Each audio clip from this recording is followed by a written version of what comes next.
Hi friends, welcome back. And today in this session, I am here with some more concepts related to a bond. Okay, today I have come up with a completely new concept of credit risk associated with bond.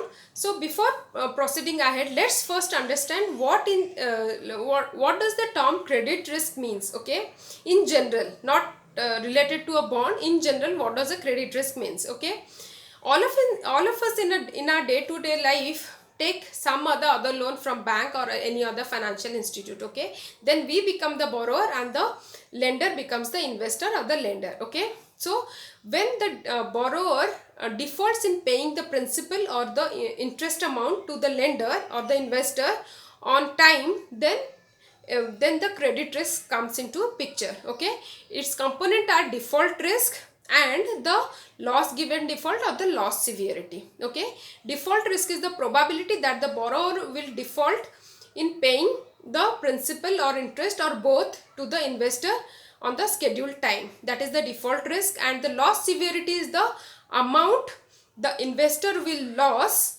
when the borrower will default.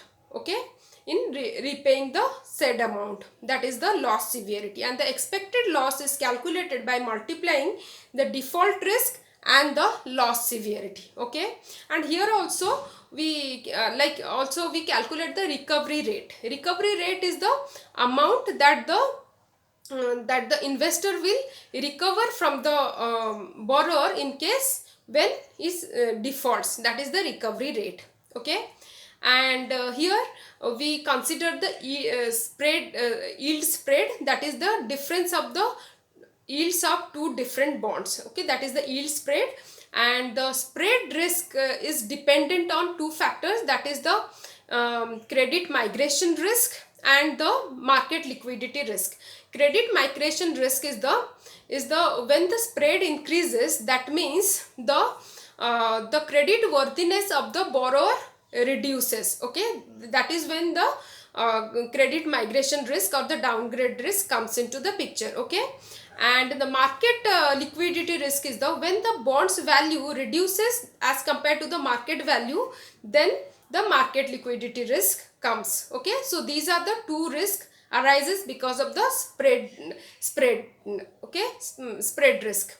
So this is about the credit risk, the basic concept of the credit risk and how it is associated with the credit bond.